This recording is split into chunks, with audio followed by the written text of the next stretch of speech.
Helldiver, Chapter 3.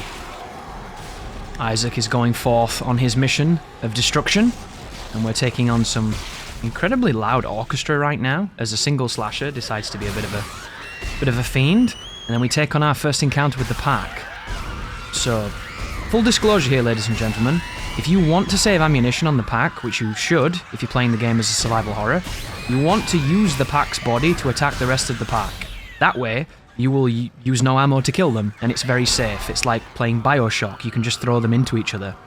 Incredibly efficient. I'm not going to do that, guys. I want to shoot them. The whole point of being a Helldiver is that we go diving headfirst into hell, and we see what happens.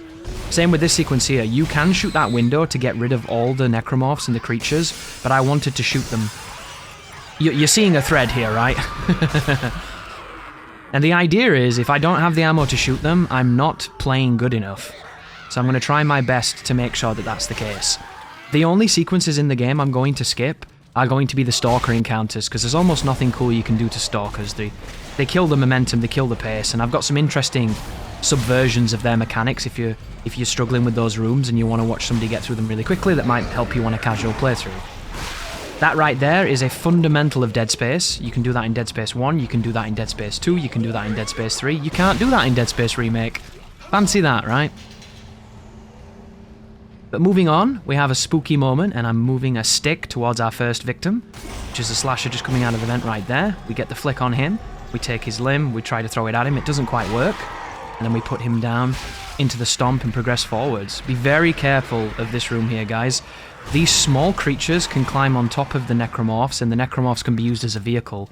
But if you move into this room, it will completely skip that sequence, and you don't have to engage with it.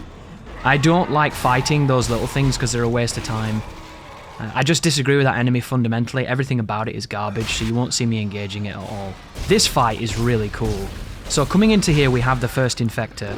Take the Infector down, but be aware of the Puker that's over there. There's also an Exploder with him, which I got really lucky just then on the spawn, so I can take him out very quickly. And then we have that Exploder right there. Behind us, the slasher turns up. We interrupt the jump with a critical hit. We grab the arm, we put him down, and then again we look around to see if anybody's left, but... And that's the end of the video.